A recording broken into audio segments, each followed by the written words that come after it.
Remember when kids drank straight from the garden hose on hot summer days? It wasn't just about quenching thirst. It was a symbol of the carefree 1960s childhood. Nowadays, we'd cringe at the thought of unknown bacteria lurking in those hoses. But back then, it was just another way kids embraced freedom and adventure, oblivious to the potential risks that keep modern parents up at night. Picture this. It's 1965 and you're bouncing around in the back seat of your family's station wagon. Mom's at the wheel, Dad's lighting up a cigarette, and you're sprawled across the rear bench, seatbelt free, probably waving at the cars behind you. This wasn't just a scene from a movie. It was everyday life for kids in the 60s. Back then, car safety for children was practically non-existent. Seatbelts were optional in most states, and the idea of a car seat was about as foreign as a smartphone. Kids rode in the front seat, the back seat, or even in the cargo area of station wagons. Some parents would let their little ones stand on the front seat, hands on the dashboard, taking in the view. It was a free-for-all, and nobody batted an eye. Fast forward to today, and it's a whole different ballgame. We've got car seats for every age and size, from rear-facing infant seats to booster seats for older kids. There are laws dictating where children can sit in the car and at what age they can transition to regular seatbelts.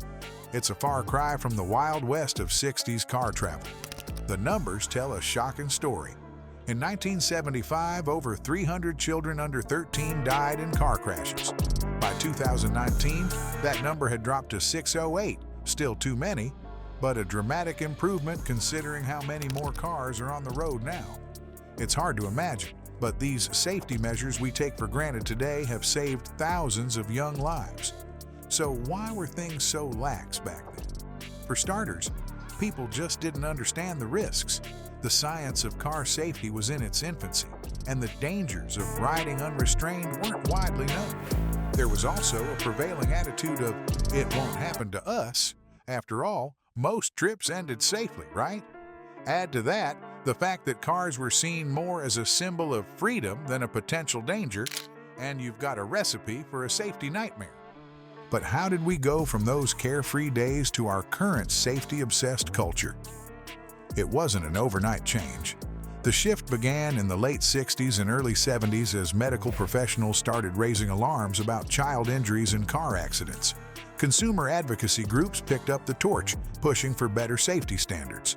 The auto industry, initially resistant, eventually came around as public pressure mounted.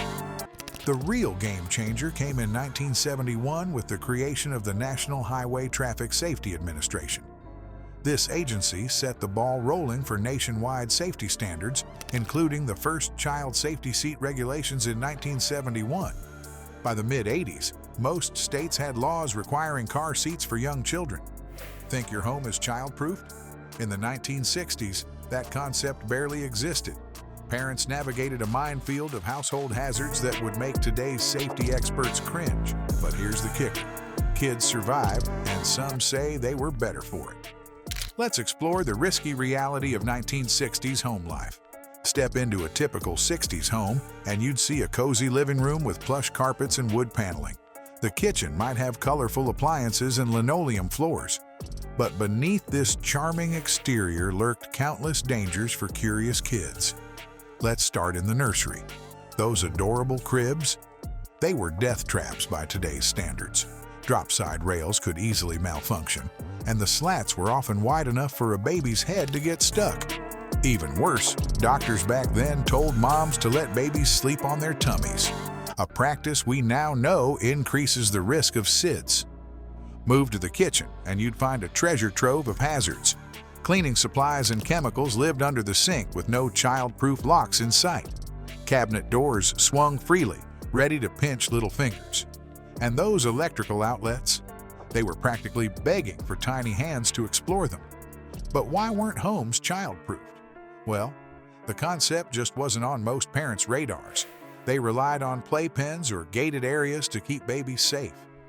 Once kids started crawling, though, it was open season. Parents figured kids would learn to navigate risks on their own. Scrapes, bruises, and even more serious injuries were seen as normal parts of growing up. Now, let's talk toys. The 60s were a golden age of play, but also a minefield of potential injuries. Take jarts, for example. These lawn darts had sharp metal tips that could easily puncture skin, or worse. Or how about the swing wing? Imagine attaching a hula hoop to a helmet and spinning your head around. Dizziness and neck injuries, anyone? BB guns and cap guns were also super popular. Kids would run around the neighborhood playing war games with realistic-looking toy weapons. The caps in those guns made loud, explosive sounds that could startle adults and terrify younger kids. But hey, it was all part of growing up, right? So how did parents manage without our modern safety gadgets? They relied on instinct, common sense, and a good dose of luck. There was a prevailing attitude that kids needed to learn from their mistakes. A fall from the jungle gym or a burn from touching a hot stove were seen as valuable life lessons. But as time went on, things started to change. Consumer advocacy groups began raising alarms about dangerous products.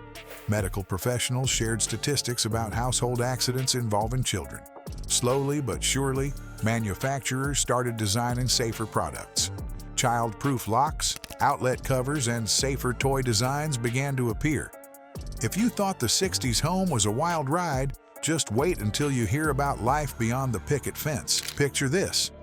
It's a sunny afternoon in 1968, and the neighborhood is eerily quiet. Where have all the children gone? The answer might surprise you and make you question everything you thought you knew about good parenting. Back then, kids were masters of their own outdoor domains. As soon as school let out, they'd burst through the front door, toss their bags aside, and disappear into the great unknown. No helicopter parents, no scheduled playdates, just pure, unadulterated freedom. They'd roam the streets in packs, playing stickball or street hockey, dodging cars like it was no big deal. When thirst struck, they'd simply grab a drink from the nearest garden hose. No bottled water in sight. Compare that to today's highly supervised play. Modern kids often have every minute of their day planned out, shuttled from one structured activity to another. Outdoor time? That's carefully monitored in fenced-in backyards or designated playgrounds. The idea of children roaming freely for hours on end would send shivers down many parents' spines. But here's the thing, that 60s freedom came with some pretty incredible benefits. Kids learned independence, problem-solving, and resilience. They figured out how to navigate their world without constant adult intervention. They scraped their knees, got into scuffles, and learned valuable life lessons along the way. Of course, it wasn't all sunshine and roses. Some of the things kids did back then would absolutely horrify today's parents. Hitchhiking to a friend's house? Totally normal. Riding bikes for miles without helmets? No big deal. Climbing trees without safety gear? Just another Tuesday afternoon. And let's not forget about those infamous lawn darts, sharp metal projectiles that somehow passed as a children's game. So, what caused this dramatic shift in parenting styles? It wasn't a single event, but rather a gradual change driven by several factors. Media coverage of child abductions and accidents played a big role, sparking fear in parents' hearts. As more moms entered the workforce, the era of latchkey kids began, leading to concerns about unsupervised children. And as society became more litigious, parents and institutions alike became warier of potential dangers. The result? A slow but steady increase in parental supervision. Play became more structured, safety measures more stringent. The pendulum swung from one extreme to another, leaving many to wonder if we've gone too far in the other direction. Looking back, it's clear that the 60s approach had its merits. Kids learned valuable skills and enjoyed a level of freedom that's hard to imagine today. But it's also undeniable that many unnecessary risks were taken. As with most things in life, the ideal probably lies somewhere in the middle. But it wasn't just playtime that was different back then. In fact, some of the biggest surprises come when we look at how people viewed children's health. If you thought letting kids roam free was the most shocking part of 60s parenting, you're in for a wild ride. Picture this. A pregnant woman walks into a bar, orders a martini, and lights up a cigarette. In the swinging 60s, this wasn't just acceptable, it was downright normal. Let's dive into the health practices of yesteryear that would make any modern parent's jaw drop.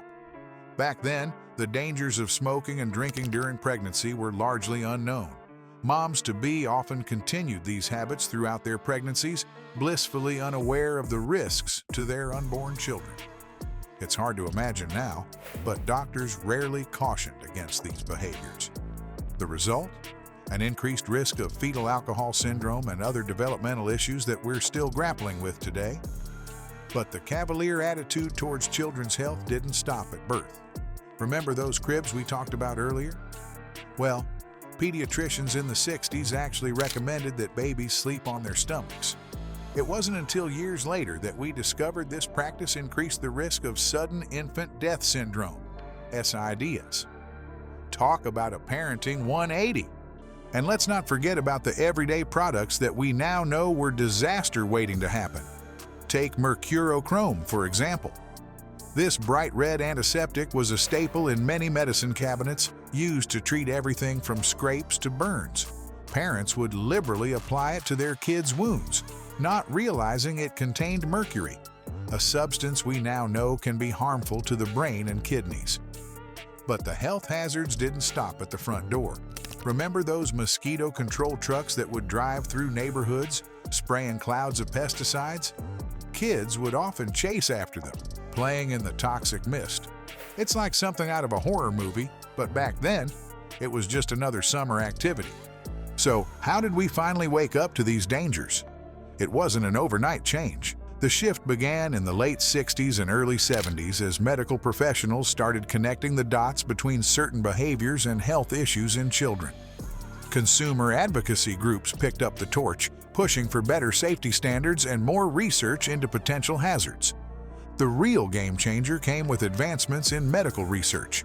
Studies began to reveal the long-term effects of substances like alcohol and tobacco on developing fetuses. The dangers of lead paint, asbestos, and other common household materials came to light. Suddenly, parents had access to information that previous generations could only dream of. Looking back, it's clear how much has changed in just a few decades. Today's parents are armed with a wealth of knowledge about potential health risks, from the foods we eat to the products we use in our homes. We've swapped mercurochrome for child-safe antiseptics, and pregnant women are more likely to reach for a mocktail than a martini. But here's the million-dollar question. Have we gone too far in the other direction? Some argue that our obsession with safety has led to overprotected kids who lack the resilience of previous generations. Others insist that any measure that saves lives is worth it. What do you think? Has the pendulum swung too far, or are we finally getting it right when it comes to children's health and safety?